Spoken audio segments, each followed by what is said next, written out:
Hello, everybody, and welcome to Kim's channel. Welcome to the book channel where we do book things and book stuff. I'm going to book now. I'm going to leave that. Book number one is book. Okay. So the reason he's here, you guys have heard about him. This is my husband, Lucas. And he is actually a reader as well. He mostly does audiobooks. What type of books do you like to listen to? Generally, sci-fi fantasy. I do a lot of, I think Ernest Cline is what I'm currently listening to. It seems a lot like Stranger Things. There's a bunch of children that are locked up in a lab and some secret agent dude has broken one of them out. What book is this? The book I'm currently reading is The Broken Room by Peter Clines. Ernest Peter Cline is potentially, I don't know, Uncle Ernest from the videos or movies I used to watch. Isn't Ernest Cline like isn't he the one who wrote Ender's Game? Did he write Ender's Game? Who wrote Ready Player One? Not Ernest Cline. That sounds familiar to me too. So, Ernest Cline did write Ready Player One. He had that right. I was about to say, for some reason I thought it was Ender's Game, but that also didn't seem right. But yeah. I get sci-fi mixed up. Lots of sci-fi, mostly comedy. Pretty much everything else I read is comedy. If you've heard of Scott Meyer, go read the Magic 2.0 series. I have talked about it. I talked about it in, I think, one of my favorites videos. Anyway, the reason that he is here, what? You forgot the last one. What? Dave Grohl's autobiography, The Storyteller. Go read it. Okay. It's amazing. He has been talking about that. All the Foo Fighters, all the Nirvana, all the nostalgia. Did y'all know he was from Virginia? Anyway, the reason that he is here is because I have him do this funny thing every month, and I realized, I was like, oh, this would actually make a really funny video. I don't know who would be entertained by this other than myself, but Book of the Month this month came out with all their book selections because it is February 27th, Monday? Monday. Today is Monday. It is Monday. So it is Monday, and Book of the Month just had all of their books released. So I pick all my books that I want, order them, and then when he gets home from work, I normally ask him what he thinks I'm going to rate them after I read them. So I thought it'd be really fun to do his predictions and his reasoning on camera because it's always wild. His reasoning is always wild. But he does have an idea of what I like and what I don't, so he has an idea of what it is. But we started the first one, so he doesn't know what the first book is. We're still going to go over it again. But I don't know what he's actually going to rate it, and so we're going to re-go over that first one. So the first one that I got, he also doesn't know that I got 5 books. 5. Because Book of the Month upped their one box policy to 5 books instead of just 3. We're going to be here till 10:30 p.m. Okay. Anyway, the first book is The London Seance Society by Sarah Penner. Good name. And there are seances. I mean, it's a good name. And this is gonna be a while. And backstory, I have already read a Sarah Penner and I did not like it. It was The Lost Apothecary. I give it 2 stars. So that is important because it can potentially be her writing that I don't like. So this is historical fiction, and we are going to quickly read the synopsis. 1873. At an abandoned chateau on the outskirts of Paris, a dark seance is about to take place. Led by acclaimed spiritualist Vaudeline Dallaire, known worldwide for her talent in conjuring the spirits of murder victims to ascertain the identities of the people who killed them, she is highly sought after by widows and investigators alike. Lena Wicks has come to Paris to find answers about her sister's death, but to do so, she must embrace the unknown and overcome her own logic-driven bias against the occult. When Vaudeline is beckoned to England to solve a high-profile murder, Lena accompanies her as an understudy. But as the women team up with the powerful men of London's exclusive Seance Society to solve the mystery, they begin to suspect that they are not merely out to solve a crime, but perhaps entangled in one themselves. So it kind of sounds like, I feel like it's not going to be like historical fiction. It's just historical fantasy because it takes place in 1873. It's mostly going to be like probably just a mystery. It's almost more mystery, it seems. So what do you think? They've dropped us in post-Civil War London, which means absolutely nothing. Because that's where my first thing goes. You were like, 1873, and I'm like, American Civil War has just ended like 10 years ago. Anyway, I digress. They have given us a simple Sherlock Holmes remake. The person who is ghost hunting is going to be Sherlock Holmes. The understudy is going to be Watson because she is logically driven. Easy peasy. Kim will enjoy this because she likes Sherlock Holmes, and it's 2 females, which she will also enjoy. However, this underbelly part is going to get way too involved in the occult, and it's going to get a 3.5. 3.5. Okay. I'll take that because I feel like I'm going to be really suspicious going into this one since I didn't like the last book. So a 3.5 I feel like is a pretty safe rating. 3 stars. Stop! That was our dog toy, by the way. Actually, it's a snowflake. I thought it was a star. No, it's our dog's toy. Okay. Second book is called Wayward by Amelia Hart, and it is magical realism. Do you know what magical realism is? It's when you take magic and make it real? I mean, yeah. It's Avatar: The Last Airbender. People can control elements. No, that's fantasy. No, that's definitely magical realism. That's magic becomes real. Do you not know the airbenders in our world? It's like you have like completely real world stuff, but like almost weird stuff is happening like under the surface kind of, and it's just like now I'm having a hard time explaining it to the internet. Definition online didn't help. It says literary or artistic genre in which realistic narrative and naturalistic technique are combined with surreal elements of dream or fantasy. I guess, okay, the last magical realism book I read... The other internet literally defined it as what you said. Yeah. A real world with an undercurrent of magic or fantasy. Yeah, so the last book that I read that was magical realism, I DNF'd it. It was Siren Queen, and it was because I couldn't tell what was, like, dream or real. It's like they don't address the magic stuff. But I don't know if that's all magical realism. So it's basically if you took True Blood, but then didn't acknowledge the vampires at all. Yeah, I mean, I feel like that's as close as you could get. It's like they've always existed, so you don't ever question it and they don't explain it. Makes sense. So anyhow. I don't know if that's this or that's just my only experience with magical realism, but this is magical realism, so I'm a little suspicious of this one as well. 2019, shortly after the Afghani war. Everything's associated with war. Okay, synopsis for Wayward. I am a wayward and wild inside. 2019. Under cover of darkness, Kate flees London for ramshackle Wayward Cottage, inherited from a great aunt she barely remembers. With its tumbling ivy and overgrown garden, the cottage is worlds away from the abusive partner who tormented Kate. But she begins to suspect that her great aunt had a secret, one that lurks in the bones of the cottage hidden ever since the witch hunts of the 17th century. Oh, there's multiple timelines. Oh, okay. Good times. 1619. Altha is awaiting trial for the murder of a local farmer who was stampeded to death by his herd. As a girl, Altha's mother taught her their magic, a kind not rooted in spellcasting, but in a deep knowledge of the natural world.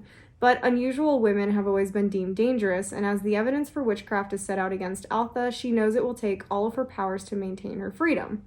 1942. As World War II rages... War! Jeez. Violet is trapped in her family's grand, crumbling estate. Straitjacketed by societal convention, she longs for the robust education her brother receives, and for her mother, long deceased, who is rumored to have gone mad before her death. The only traces Violet has of her are a locket bearing the initial W and the word Wayward scratched into the baseboard of her bedroom. Weaving together the stories of 3 extraordinary women across 5 centuries, Amelia Hart's Wayward is an enthralling novel of female resilience and the transformative power of the natural world.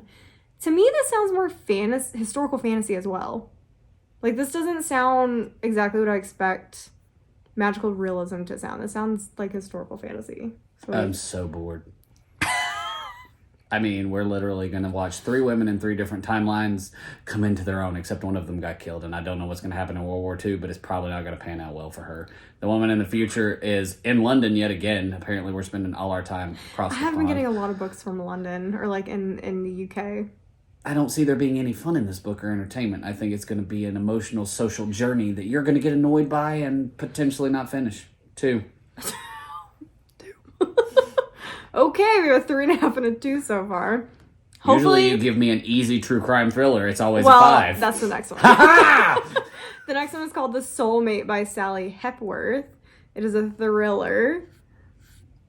That's all I have to say about it, other than the synopsis. Okay, synopsis, and the synopsis is super short compared to the other ones. What'd you just do? It's gonna be 5 stars. It might. I actually don't rate that many thrillers 5 stars. Yeah, I know you rate them 4.5. Okay. There's a cottage on a cliff, Gabe and Pippa's dream home in a sleepy coastal town. London. I don't know. It's the 3rd cottage we've been at. But Their perfect house hides something sinister. The tall cliffs have become a popular spot for people to end their lives. Night after night, Gabe comes to their rescue, literally talking them off the ledge until he doesn't. When Pippa discovers Gabe knew the victim, the question spiraled. Did the victim jump? Was she pushed? And would Gabe, the love of Pippa's life, her soulmate, lie? As the perfect facade of their marriage begins to crack, the deepest and darkest secrets begin to unravel. That's a weird thriller. It is. Why pick It seems a weird almost one? like horror. It does, right? Like he's some kind of siren that's leading them off the cliff, almost. It's really odd. This isn't supposed to be you guessing what's happening in the books. I feel like that's a good guess, though. No, anyway, it's awkward. It's not a good setup for a thriller. You don't have a strong, like, bond. Or you have too strong of a bond between, like, the victim and the husband there. I think you're going to really... What do I do with my hands? 2 coffee mugs. There's a bunch of kids screaming and playing outside, so if you hear screaming, just ignore it. Go ahead. So anyway, the husband and the wife are way too bonded. You're not going to like that. It's going to be like Gone Girl, but you're going to like the relationship between the husband and the wife. Therefore, going to make it really annoying for you, I think. Gabe and Pippa are the love of each other's life.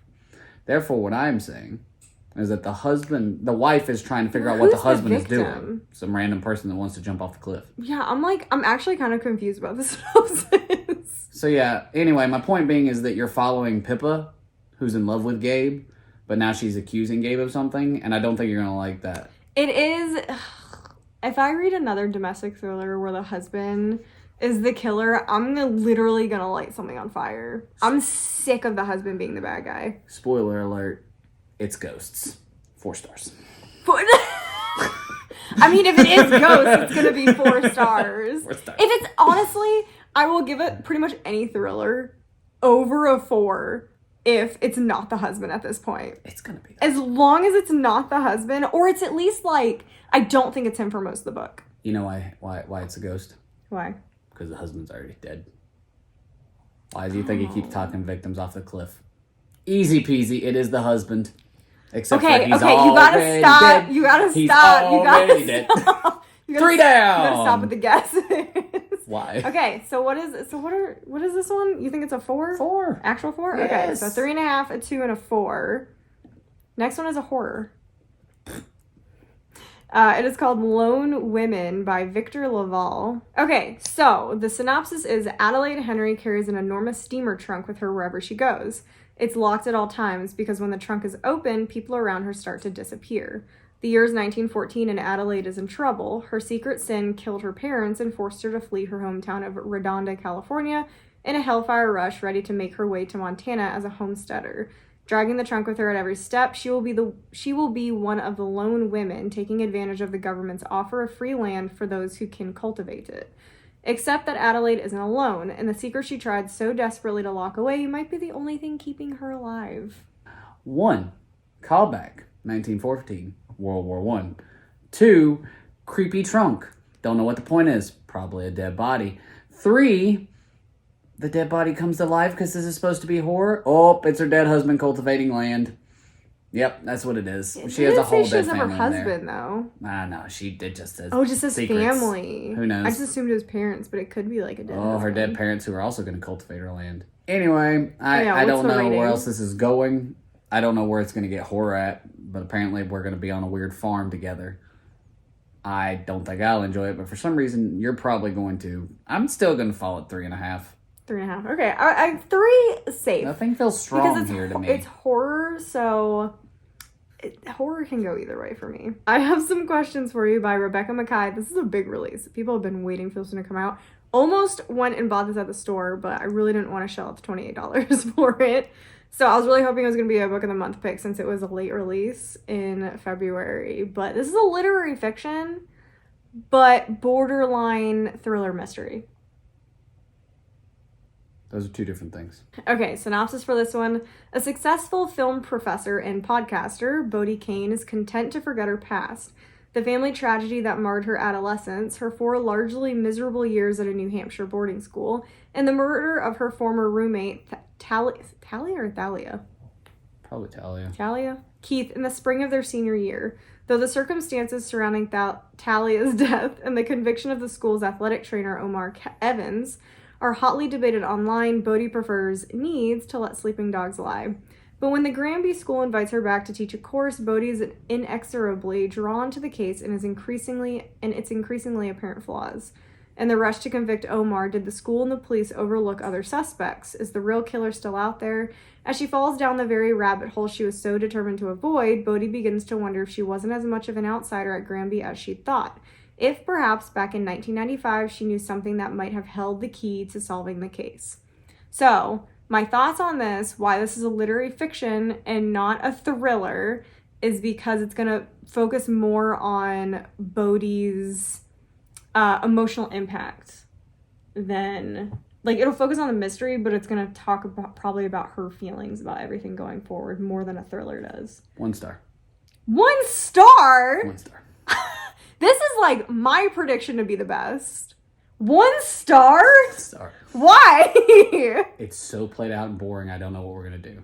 How many times have you lived in a podcaster murder where the podcaster's happening? I love How the many podcast times? stuff, though. Yeah, usually we do. It's too played out. Number 2, how many times have you been in a high school where they misconvict or where your best friend dies? How many times have you been where that best friend died and the friend wanted to get away from it all? She couldn't stand it anymore. How many times did they convict the star quarterback, Omar something or whatever he was? Too quickly. Athletic trainers, Convicted technically. too quickly. How many times is that a thing where literally this is podcast serial. This is serial, except for you're going to get some cool payoff where the star quarterback actually did it, which is a dumb reveal because it's played out too. 1 star. Okay, so they convicted the athletic trainer, but you think it's going to be the quarterback that actually did it. Oh yeah, absolutely. In fairness, you're going to give this probably a 4, but it should be a 1. Okay, so what do you think I'm actually going to give it? Because you hate being wrong. I do. So for comedy's sake, you want to say 1. For posterity's sake, you want to say a 1. But what am I actually going to give it? You're going to rate it 4 stars. Okay, so I mean, that's not bad. The only one was a 2 that was bad. So You didn't pick anything that was outstandingly a 5, which is my favorite thing to do because it's easy. And you didn't pick anything that was dumb enough that I didn't like it enough to give it a 1. So the other options that came out this month were a historical fiction that I don't read historical fiction. Except you literally have historical fiction. It's a historical fantasy. That's different. And that's for a book club, so I had to get it anyway. And then the contemporary fiction, I don't ever read contemporary fiction. That's fair. And it's about pregnancy and motherhood. Your favorite. He knows how I feel about that. I don't do books on that. And then the fantasy book that was chosen, I'm already getting in a book box. That looks like a Kraken. 5 stars. I was gonna say, do you want to guess this one, even though it's technically not? What do you mean? Do I want to guess it? There's a Kraken on the cover. 5 stars. But you don't know what it's about. I don't care. There's a boat and probably a Kraken. 5 stars. The book we're talking about is The Adventures of Amina Al-Sarafi. If she's anything like Cotton Jack Sparrow, mate, it's gonna be great. 5 stars. This is one of the biggest releases. He doesn't even realize how big a release this is. I just rated something that you said was a big deal. Okay, he doesn't want to hear the synopsis. He's just giving it a 5 star. Yeah, it's fine. It's gonna be 5. Amina Al-Sarafi should be content. After a storied and scandalous career as one of the Indian Ocean's most notorious pirates, she survived backstabbing rogues, vengeful merchant princes, several husbands, and one actual demon to retire peacefully with her family of a life of piety, motherhood, and absolutely nothing that hints of the supernatural. Condensed first paragraph. Awesome pirate who also was in the show Supernatural. But when she's tracked down by the obscenely wealthy mother of a former crewman, she's offered a job no bandit could refuse. Retrieve her comrade's kidnapped daughter for a kingly sum. The chance to have one last adventure with her crew, do right by an old friend, and win a fortune that will secure her family's future forever. It seems like such an obvious choice that it must be God's will. Yet the deeper Amina dives, the more it becomes alarmingly clear there's more to this job and the girl's disappearance than she was led to believe. For there's always risk in wanting to become legend, to seize one last chance at glory, to savor just one bit of power, and the price might be your very soul. This is like your bread and butter. This is female protagonist who is badass awesome, saving another female character while doing so in a beautiful supernatural world. Though in the high seas and you pull your husband in for a little bit of rum, 5 stars. Yeah, I think this is going to be 5 stars as well. So those were the other picks. And then the other add-ons you could have added were another contemporary fiction. I came here for 5 books and I've rated 6. It's time to go. It's too much. The other two are two more contemporary fictions, and I just don't get those. So. I'm leaving. So, what? Okay, so those are Lucas's predictions. It's gonna be bad. It's not gonna be bad. It's gonna be bad. I feel like You're gonna DNF 3 of them because I rated them at 3.5. I middle grounded them, and you're gonna be like, "This is terrible. I quit." I think I'm going to like all of them. My predictions. Wait, do I have to be here for this part? Yes, Why? you can sit there. The London Seance Society, you gave a 3.5. I think will be about a 3. Wayward, the magical realism book, you gave a 2. I think it's also going to be a 3. The Soulmate, I think it's going to be weird. You gave that one a 4. I'm going to also give that one a 4. And then, oh yeah, The Adventures of Amina, Al-Sarafi, I'll also give that a 5. And then the last one is... Oh yeah, I have some questions for you. You said a 4. You want it to be a 1. I said it's a 1. You said a... But I said you're gonna rate it. I'm going to rate it a 4. I think this is going to be a 5. I'm going to give this one a 5. Nope. I'm going to give it a 5. Too many played out things. Anyway, we'll probably do a wrap-up video specifically of his reactions to my ratings at the end of the month. Video. No, you didn't. By marrying me, you sign up for many more. So anyway, those were his ratings. Those are the books that I'm getting this month. So many books. Can't see me. My time is now. Okay. And oh yeah, I forgot. 1995. Just post Desert Storm. I can't. I literally can't. I hate history. Anyway, make sure to subscribe to the channel so you don't miss any future content. He may be in some of it. Who knows if I can convince him again. Don't know. Like the video. Make sure you comment down below what you think the ratings are if you're excited for any of these books, etc. All the things. And we will see you in a future video. Like, comment, and subscribe. Bye!